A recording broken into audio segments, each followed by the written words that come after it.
went somewhere tropical where family, faith, and pork reign supreme.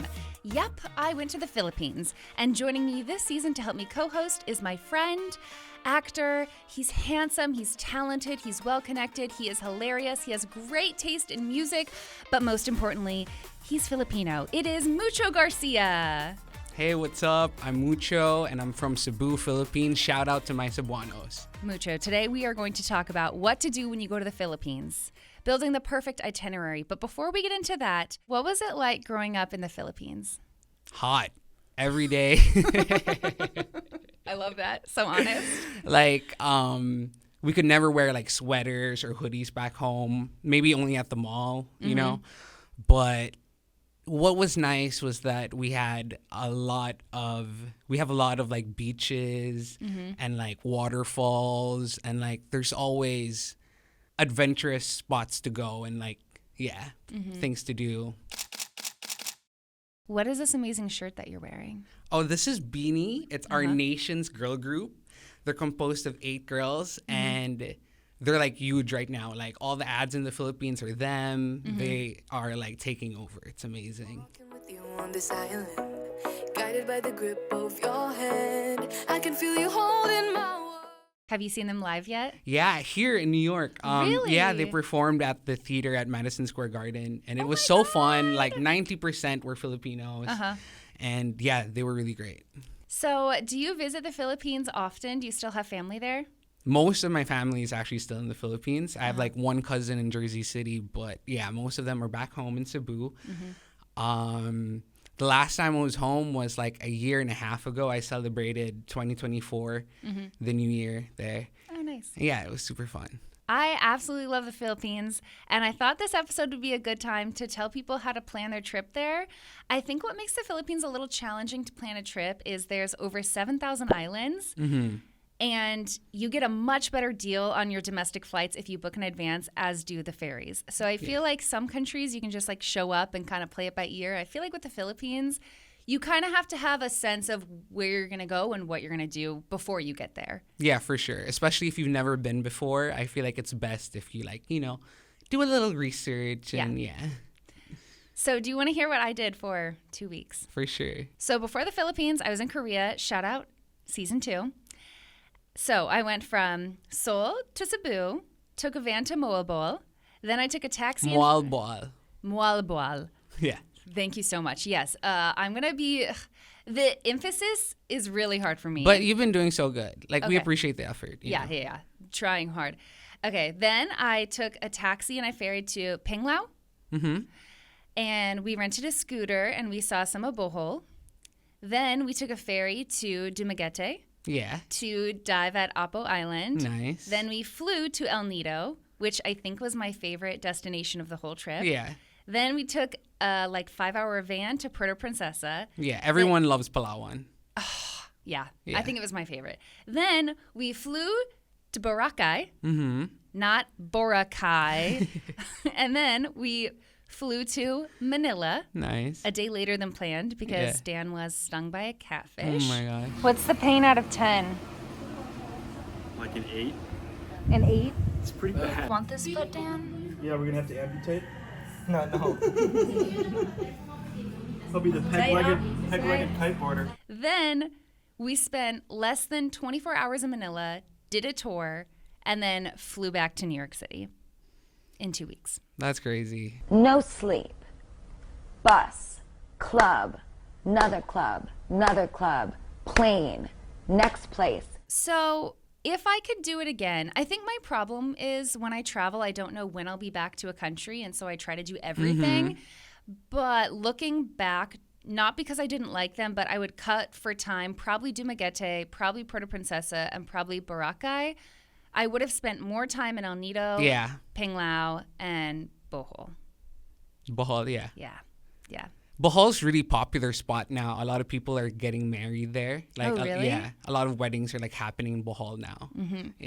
Yeah. So where would you suggest people go when they go to the Philippines?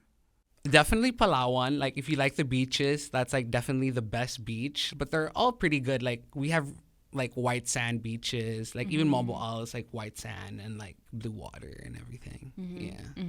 Yeah, I think El Nido was super built up for tourism, and Yeah, lots of tourists. I loved it. Like, you could, honestly, if you don't want to hop around all over the Philippines, you could probably make a trip just out of El Nido. Yeah. I feel like it would be worth it just for that even. Because, like, really big things to do there is, like, island hopping, and I would say El Nido is, like, the best place to, like, get a boat and then just go to all these tiny little islands and see what's over there. Yeah. And scuba diving. Yes. Yeah. Are you scuba certified? Yeah. I have a license, Patty. Me too. Are you open water? Open water. Have you scuba dived recently?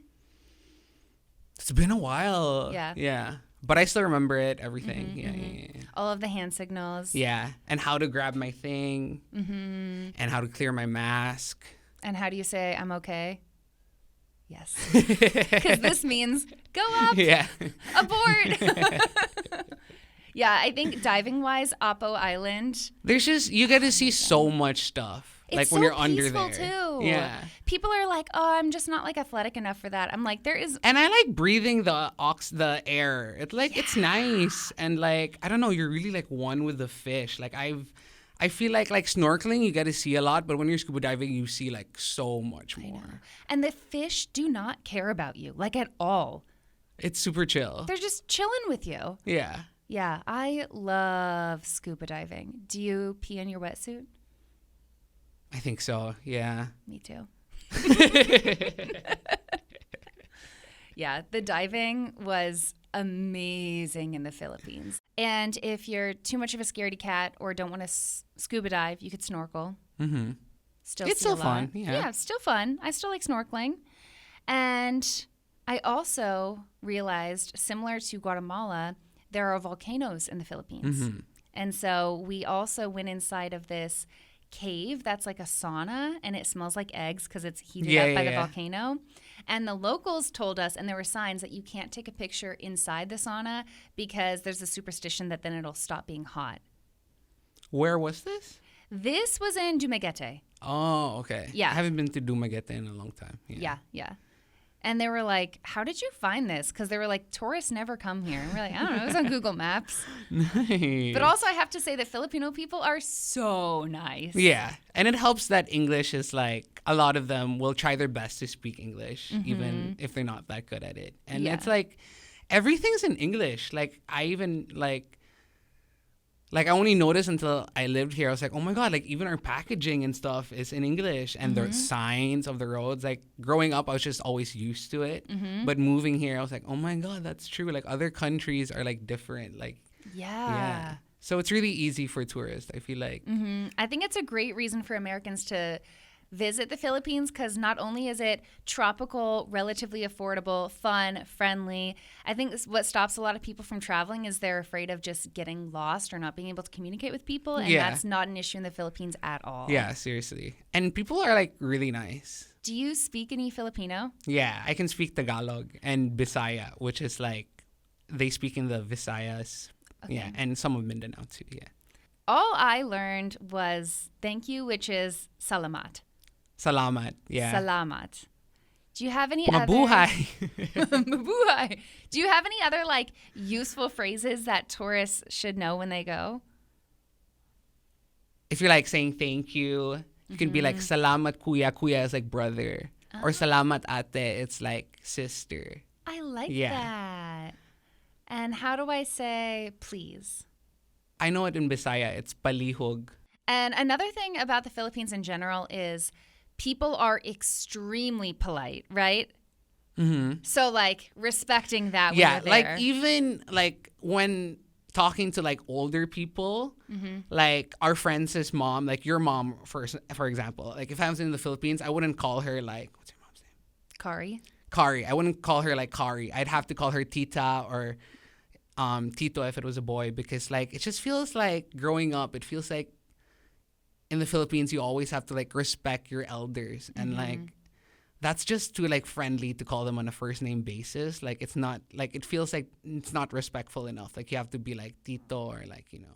Would you say in the Philippines people are like touchy, or do they really respect your bubble? Like, are people big huggers in the Philippines? Yeah. Big huggers. And I feel like we try to like avoid conflict. Like even like we just try to be really respectful. So like even like I remember like when I first moved here, I was canceling a reservation and I was like, oh my God, I'm so sorry. And I'm giving so much excuses why I couldn't go when they just wanted to know that I couldn't make it, you know? But in the Philippines, like you just want to be respectful and be like, you know, yeah.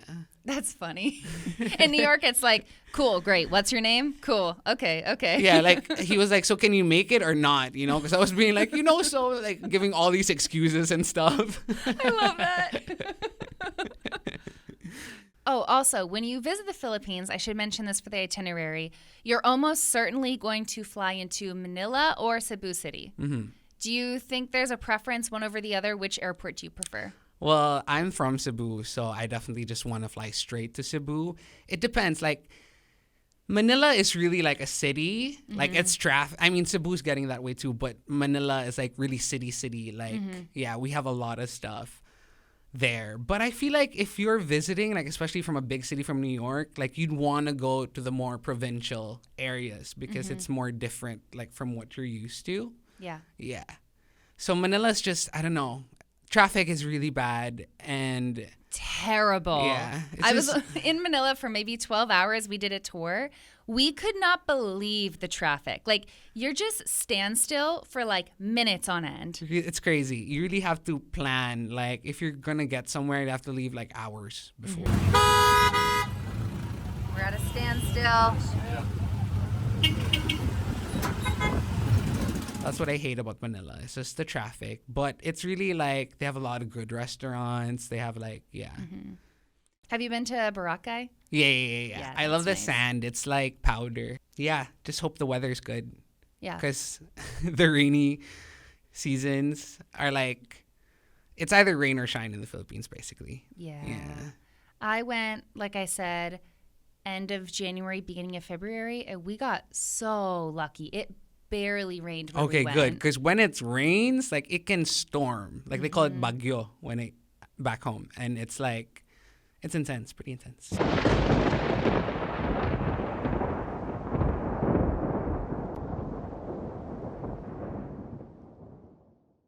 When you're building your itinerary, I think you really have to ask yourself why you're going there because there's so many different activities. Are you going there mostly just to relax and get away from it all and get massages? Are you going there to scuba dive? Are you going there for more of like a cultural experience? Are you going there to zip line? So that will kind of help you decide what to do. And with that in mind, I've compiled a list of unique things to do in the Philippines and feel free to jump in. So in Moalboal, Yes. I swam inside of a sardine ball or a sardine run. Have you ever done that? I've heard of it. Yeah. It's like millions of sardines and they kind of have a group mind and they move all together and you can swim through them and it's like so beautiful. And it's one of the best places in the world to do it because they're there year round. Yeah.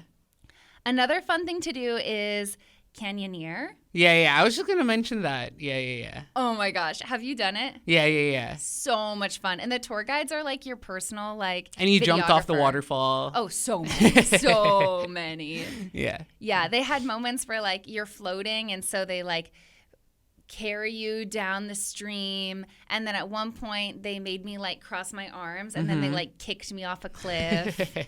Yeah, the tour guides were awesome. Yeah. So definitely go canyoneer. And then for not very much more, you can zip line before the canyoneer. So I went zip lining for the first time. Yeah. That was fun. fun. You did first time in the Philippines? Yeah. Nice. Have you been to the Tarziers sanctuary? In Bohol? Yeah. Those things are so cute. They have like big eyes. The endangered tarsier is the world's smallest primate and oldest surviving member of the primate group at 45 million years old. Over 100 of these territorial primates hang out in the immediate vicinity of the center. Guides will bring you to them via a short jungle trail, and the visitor center includes good information boards. The simultaneously crazy and cuddly-looking tarsier can fit in the palm of your hand, yet leap 5 meters, rotate its head almost 360 degrees, and move its ears in the direction of sound.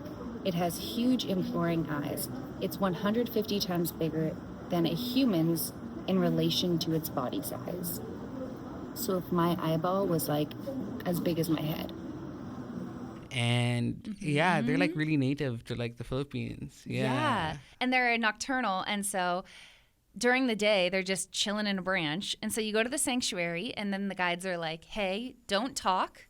We're going to guide you through the forest, point them out. You can take pictures, but like no talking. So it's like the most quietest tour of my life.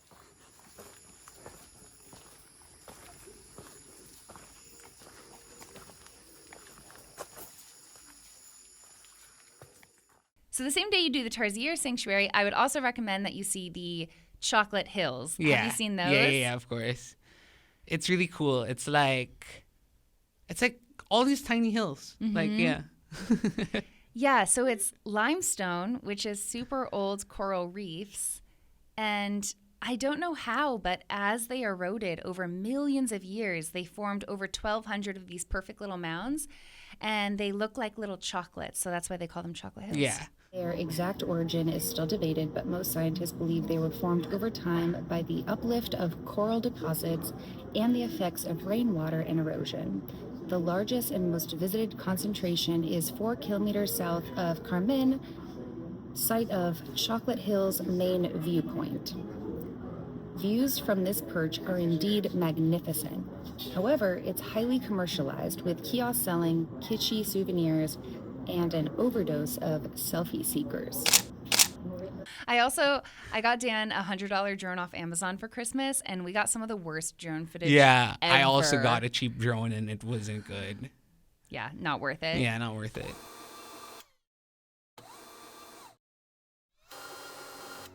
It's time for Katie's travel tips. It's time for Katie's travel tips. What to eat and where to stay. How to save, let's fly away. History lessons and fun tidbits. It's Katie's travel tips. Let's get to the nitty-gritty of planning your trip to the Philippines. Between destinations, you'll use planes, ferries, or van services. Domestic flights within the Philippines can be super cheap if you book them in advance. Also, book your ferries in advance. We did not book our ferry to Panglao until the day before, and it sold out and they barely let us on the boat. Once you're at your destination, the best way to explore is either by renting a scooter or taking a tricycle. Locals advised me against walking alone at night, even with my boyfriend, so we used tricycles a lot. Honestly, I can say I felt safe my entire trip and nothing bad happened to me in the entire 2.5 weeks. But I always follow local advice, and it's better to be safe than sorry. When it comes to the tricycles, agree on the price before you get in. And cash is king. Here's the caveat though. The ATMs in remote areas often run out of cash. And there were a couple times we actually had to Venmo other travelers to get pesos. So take out as much cash as you feel comfortable with. Bartering is expected when it comes to rides and experiences like canyoneering. But keep it respectful and kind. Be demure. Remember that tourism is a major source of income for a lot of Filipinos. Tipping isn't expected, but it's always appreciated, especially for the guides who go out of their way to get amazing photos and videos of you. Stick to bottled water, wear sunscreen, and use common sense. Instead of Uber, download Grab before you go. And finally, get Scuba certified either before your trip or while you're there. The diving is world class and you don't want to miss it. And then another thing I love to do when I travel is get massages. For sure. Like, the massages here are so expensive. So every time I'm home, I try to get them as much as I can. I got one, and he got a banana peel and warmed it up, and he put it on my back. Oh, my God. Did he step on you, too? Yes. Yeah. I had, like, some amazing hot stone massages, and yeah, definitely a good thing to do while you're there. For sure. Like, you have to get a massage while you're there. Yeah. And eat a mango. A lot of mangoes. Yeah. You've had mangoes. Cebu mangoes? I did have some mangoes, and then my boyfriend Dan recently started a job where he works with a few Indian men, and they got us a hookup to Indian mangoes. Oh, and yeah. they go bad within 5 days, so we had like 20 mangoes to eat last week, and they're gosh. amazing. Nice. Yeah, Indian mangoes are like really popular too. But like the Philippine mango is scientifically proven to be the sweetest one. Like the sugar content in it is apparently like the highest. Really? So it's like maybe not the best mango in the world, but it's for sure the sweetest one. Speaking of which, that is something I noticed with Filipino food. So, like, the biggest dish in the Philippines is adobo, and that has sugar in it. Yeah. We put sugar in a lot of our foods. Yeah, Filipino food is sweet. We like it sweet, for sure. Like, our coffee, it's a lot of milk and sugar. Yeah. And I tried halo halo for you. Oh, my God, thank you. So good. It's my favorite, one of my favorite Filipino desserts. Halo halo. What's it taste like? It tastes like a Dr. Seuss book. Really? It's so fruity. It's good.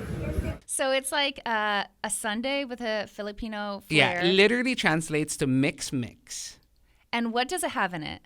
Everything. And you're supposed to mix it. So it has ice cream, leche flan, which is like flan.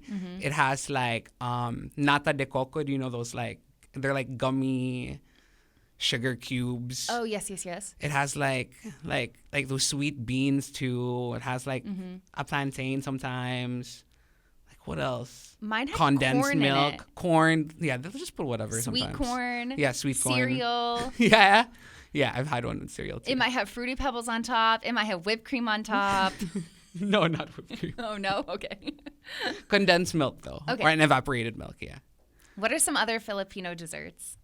Have you ever had sapin? No, what's that? It's like this gooey, kind of like cakey texture.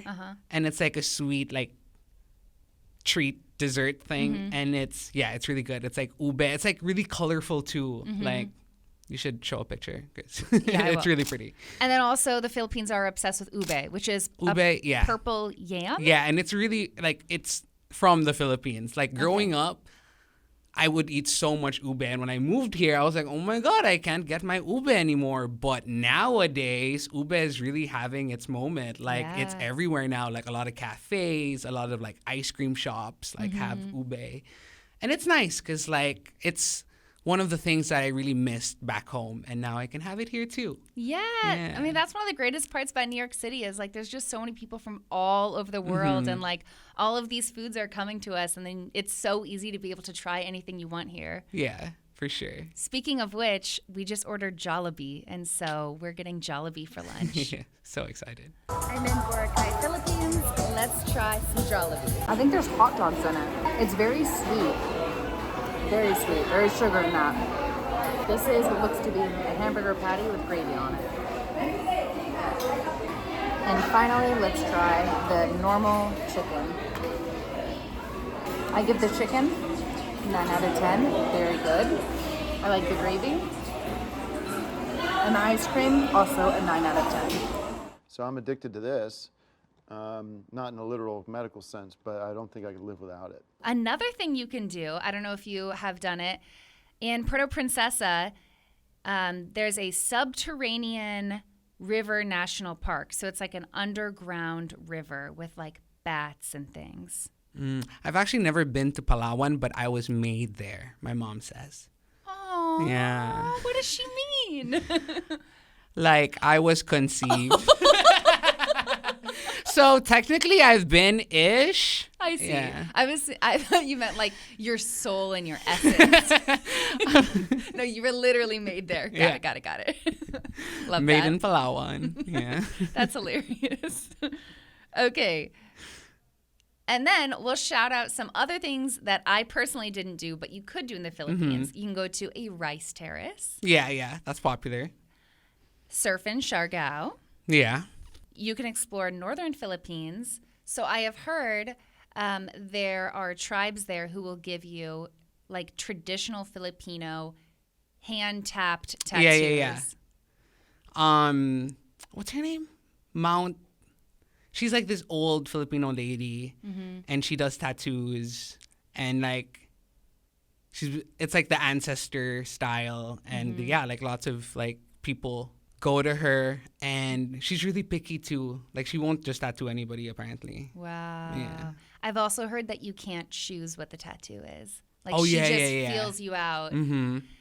Yeah, that would be very cool. They say that the tattoo originated in the Philippines. Well, actually, to fact check myself, they didn't originate there. Tattooing goes back thousands and thousands of years, even found on ancient mummies and icemen. But tattooing is one of the oldest and proudest traditions there, marking bravery and beauty. I know yo-yos and karaoke also originated from the Philippines. Yo-yos? Yeah. Really? Yeah. And karaoke. I like that. I believe that. Karaoke, you've heard people in the Philippines, right? Yeah. It looked like every family had their own personal karaoke machine. Yeah, no matter what time it is, you can hear karaoke in the Philippines. Yeah. It seems like in the Philippines, what's really important to people is family, eating, faith, and like partying. Basketball. We love basketball and pageants. Miss Universe is huge in the Philippines. Like, really? Yeah, like huge. And we've won like every time we win, it's like a big thing. That's but we awesome. like every year, like Filipinos, like pageants are like huge. Remember that time when they crowned the wrong person? That was Philippines. I have to apologize. Yikes. And he was like, oops, it's Philippines actually. My mistake. Miss Universe 2015 is Philippines. What is something you wish tourists understood about the Philippines before they go? I would say like just be willing to like try new stuff. Don't be afraid to experiment or I don't know if experiment's the word. Be open-minded. Exactly, be open-minded. Yeah, there's like so much stuff to do and so much different kinds of food to explore too. Like you should try. Did you try balot? No, I didn't. Oh my God. So it's this it's actually good. Well, I really like the soup of it and like it's like this egg that's been fermented or fertilized.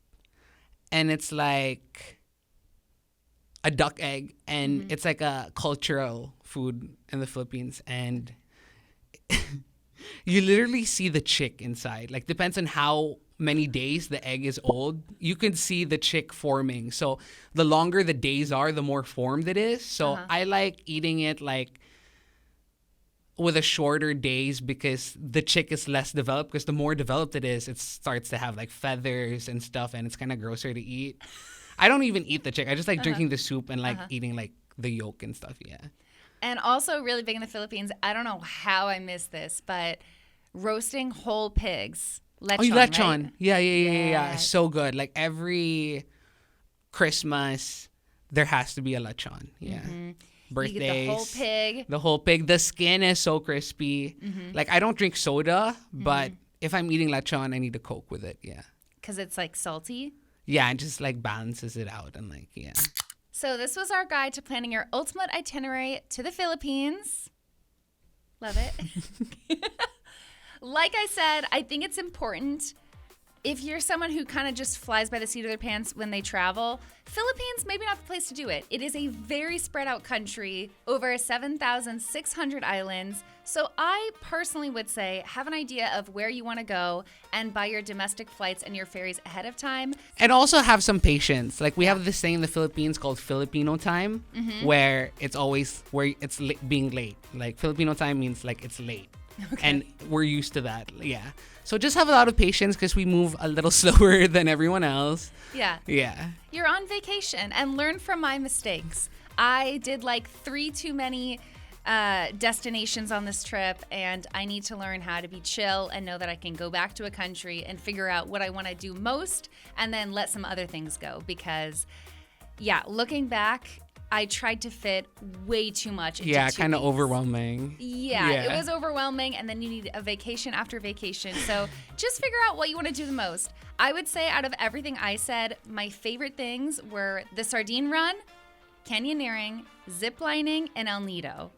Those were my personal favorite, but it is also going to depend if you want to surf, if you want to kiteboard, if you're more of a foodie, if you want to explore the city. There is so much to do in the Philippines, so I hope this episode was helpful. Mucho, thanks so much for joining me.